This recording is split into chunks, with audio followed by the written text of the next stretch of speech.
Alors bonjour à tous, moi c'est Insource Girl et Suga, vous êtes sur Vlog X Parler. Alors aujourd'hui on se retrouve pour ma vidéo où est-ce que je vais vous donner mon débrief sur cette Eurovision Junior 2023. Ça va être une vidéo similaire à celle que j'avais pu faire fin mai, début juin pour l'Eurovision chez les adultes. Et donc j'espère que cette vidéo vous plaira. Et avant de commencer cette vidéo, n'hésitez pas à me rejoindre sur tous mes réseaux sociaux qui s'affichent juste ici à l'écran. Et sans plus tarder, je vais vous laisser avec mon débrief sur cette Eurovision Junior 2023. Avant de commencer vraiment avec les sujets principaux de la vidéo, parce que ça va être une vidéo où est-ce que je vais parler de plusieurs points. C'est la première fois que je regarde l'Eurovision Junior. Je sais pas si ça peut influencer sur ce que je vais dire ou quoi, ok, mais au moins comme ça vous êtes peut-être au courant que je n'ai jamais regardé une seule fois l'Eurovision Junior et que c'est la première fois que je regarde l'Eurovision Junior.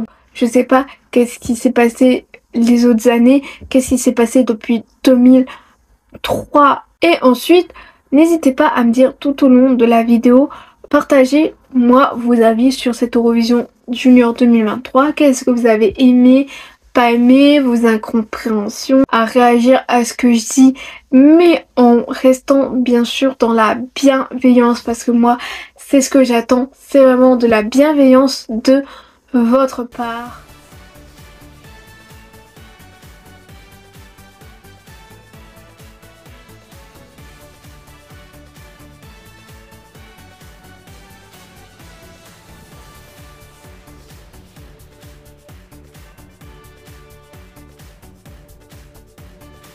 Et maintenant on va commencer avec la vidéo.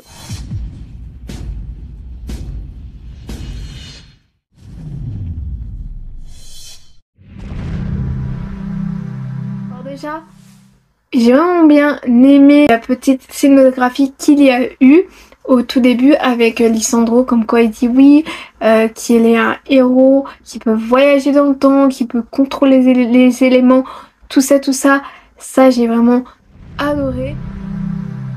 Après, le fait de montrer les délégations et avec aussi la musique, l'hymne, pour moi il y a quelque chose qui cloche et qu'ils auraient dû fonctionner autrement.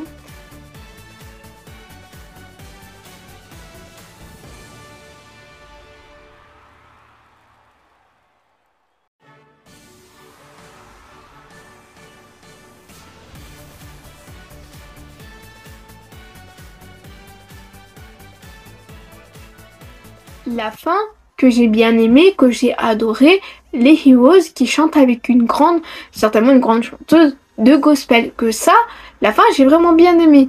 Mais moi, à mon avis, soit ils auraient dû faire passer toutes les délégations sur du Jane et après ensuite chanter Heroes, ou soit chanter Heroes et après faire passer toutes les délégations, que de faire moitié-moitié pour présenter les Heroes. Pour moi ça aurait été mieux parce que je trouve que la transition entre l'hymne officiel de cette Eurovision plus la musique de Jane qui enchaîne, qui embraye juste après, je trouve que ça ne va pas du tout, enfin selon moi ça n'a pas une transition pour moi qui est fluide.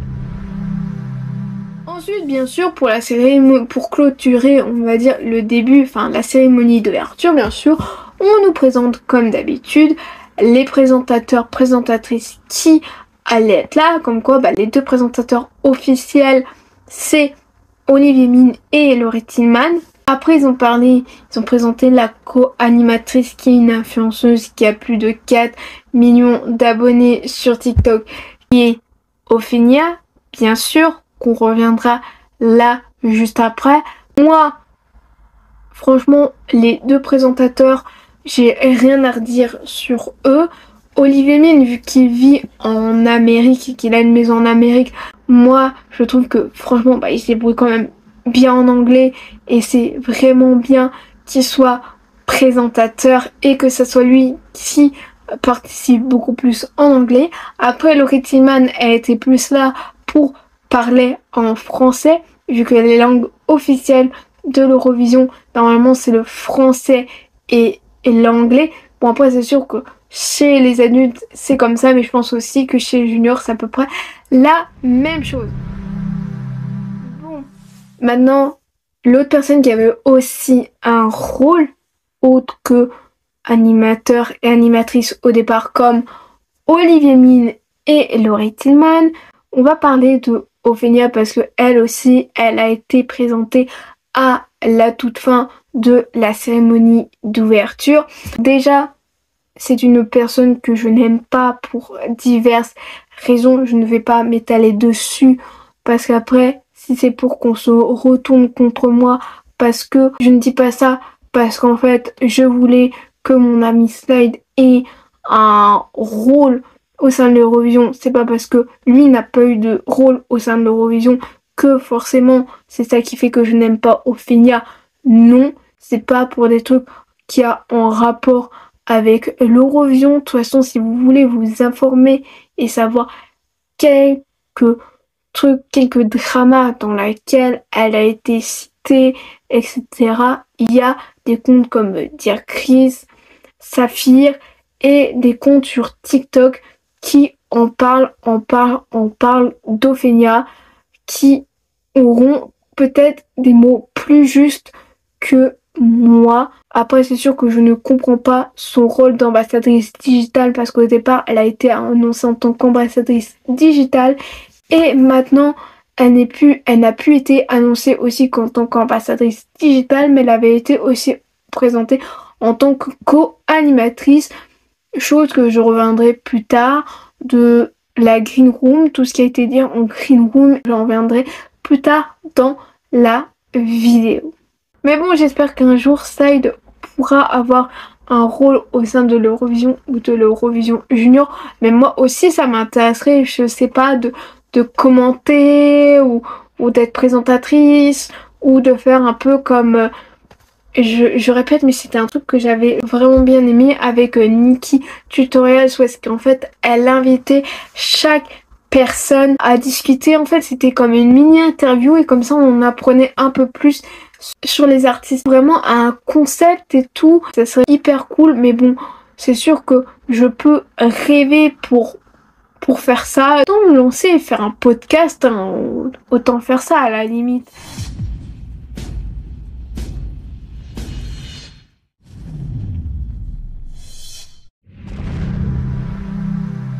Déjà, il n'y a pas forcément de prestations que je n'ai pas aimé ou que j'étais en mode dans l'incompréhension. Si un peu la compréhension que j'ai pas trop compris avec l'Irlande, j'ai pas trop compris.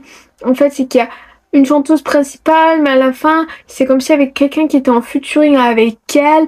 Et à ce qui paraît, c'était une fille qui a déjà participé à l'Eurovision, qui était vraiment dans les finalistes ou je sais pas quoi. Enfin bref, j'ai pas trop compris.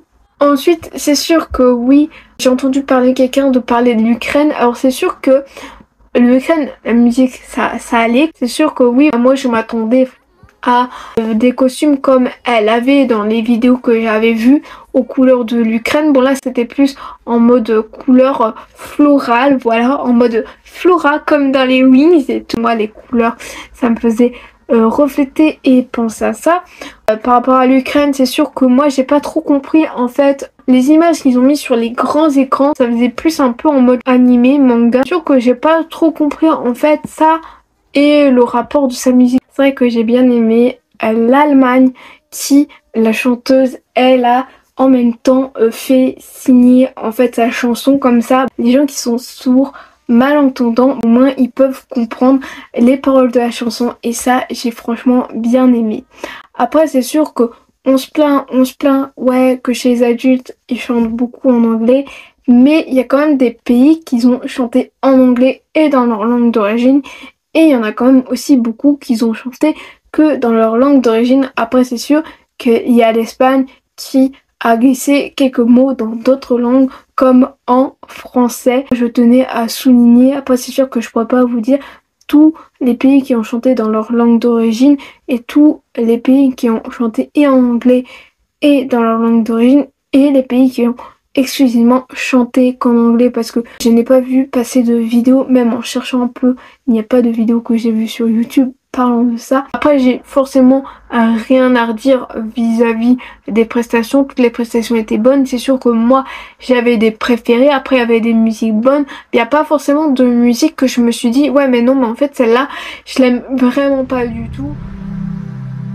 Par rapport au commentateur que j'avais envie de dire, c'est vrai que quand il y a eu la fille de la délégation géorgienne, il parlait d'elle comme quoi elle avait la coupe à la Mireille Mathieu. En vrai, de vrai, c'est vrai, elle avait vraiment la coupe à la Mireille Mathieu. Je pense que c'est tout ce que j'avais envie de dire par rapport aux commentateurs. Enfin, ils ont pas forcément dit des trucs qui m'ont fait bondir, qui m'ont fait réagir. Comme d'hab, c'est Stéphane Bern qui est aux commandes. Là, c'est sûr qu'il y avait en plus Carla Lazzari qui a participé déjà à l'Eurovision avec Bim Bam Toi. Carla Lazzari, j'allais dire qu'elle avait aussi participé avec Danse avec les Stars, The Voice Kids. Ah oui, l'Arménie aussi, les commentateurs, ce qu'ils avaient dit, ouais, que les filles de la délégation arménienne, ils avaient dit ouais qu'elles étaient influencées par la Blackpink. Ouais, je trouvais que ça faisait un peu penser un peu à des musiques que Blackpink aurait pu faire. Après, on va parler de la Green Room.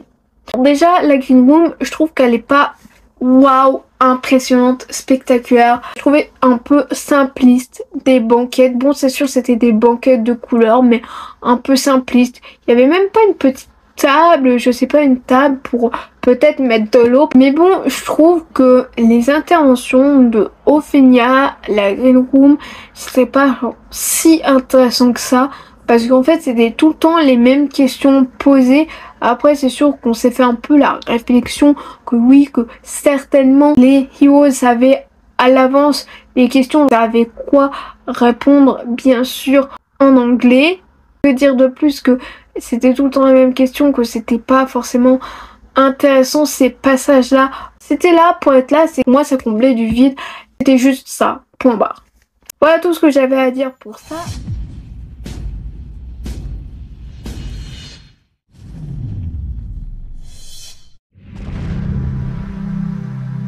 On va passer sur le fameux entracte. Après, c'est ça que j'ai trouvé cool, c'est sûr, comme à chaque fois, ils invitent à chaque fois souvent des participants de l'Eurovision. Là, en l'occurrence, il y avait Lisandro de l'Eurovision Junior, mais il y avait aussi Amir de l'Eurovision. Lisandro, il avait chanté la musique qu'il a fait gagner l'année dernière. Nous avons Amir qui a chanté sa chanson J'ai cherché en version française et espagnole. A aussi chanté une autre musique, Amir, une de ses dernières musiques sur la scène de l'Eurovision. Des fois ça arrive qu'il y ait des chanteurs internationaux qui chantent aussi, mais bon là il n'y en avait pas, je crois qu'il n'y en avait pas.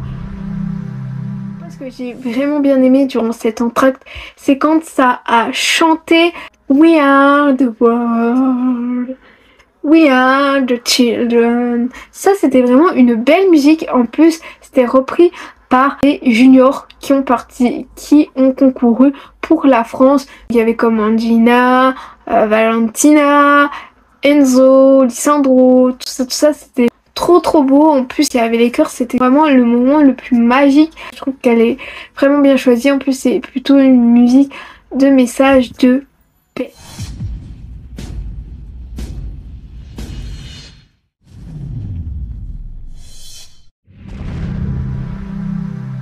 J'ai jamais regardé l'Eurovision Junior, je sais pas si c'est tout le temps comme ça, mais en fait c'est trop bien en fait de mettre des enfants qui ont déjà participé à l'Eurovision et que ceux qui vont annoncer les points, et je trouve ça hyper cool de faire ça. J'ai franchement adoré ce moment là. Bon, après c'est sûr que ça dure moins longtemps que chez les adultes. Voilà, je pense que j'ai un peu fait le tour pour le vote du jury. Le vote du public. Comme d'hab, ça part tout le temps du plus bas jusqu'au plus haut du classement. Et il remonte à chaque fois pour arriver à celui qui a eu plus de votes du jury. Alors j'ai l'impression que là c'est vraiment passé en éclat. Oui bon alors tel pays autant de points, tel pays autant de points, tel pays autant de points, tel pays autant de points. Et après quand ils arrivent à la fin, le seul moment où ils ont fait durer le plus de suspense, c'est on va dire dans le top 3. Mais j'ai trouvé que il faisait pas beaucoup durer le suspense pendant de la 16e place jusqu'à la première place. C'est juste que quand C'était en mode France, il faut que vous ayez autant de points pour gagner et que vous battiez l'Espagne. Et si vous avez autant moins que autant de points, c'est l'Espagne qui remporte. C'est ce moment où est-ce que c'était vraiment, on va dire, le plus stressant.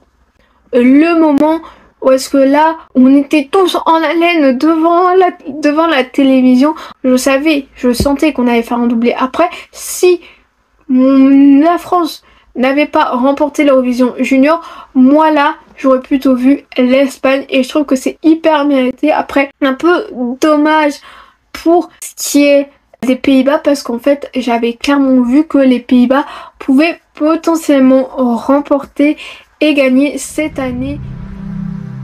Bien sûr, je suis hyper fière de notre représentante qui nous a fait gagner cette Eurovision Junior. Je ne pourrais pas vous dire quelle est la recette miracle qui a fait qu'on a gagné une deuxième fois à l'Eurovision. C'est sûr que pour moi, que ce soit l'Eurovision ou l'Eurovision Junior, je ne pourrais pas dire pourquoi. C'est vrai que chaque année, les musiques qui gagnent et qui se succèdent sont totalement, mais totalement différentes. Elles ne sont pas pareilles. Moi, c'est un peu difficile de me prononcer sur le fait qu'on a fait un doublé, mais tout ce que je veux souligner, c'est vraiment que de la fierté pour notre chère Zoé. Après, c'est sûr, est-ce que ça sera en France?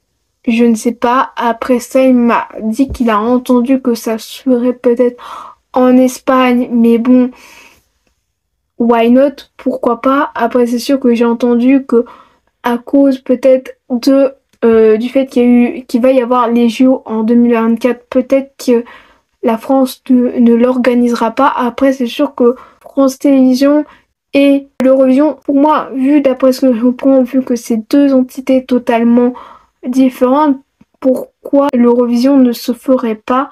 Après, c'est sûr, on verra si ça se fera en France. Est-ce que ça se refera et se reconduira à Nice, ou est-ce qu'ils feront ça sur Paris ou dans une autre grande ville en France? On verra bien, parce que pour l'instant c'est un peu trop tôt de savoir où est-ce que l'Eurovision se fera.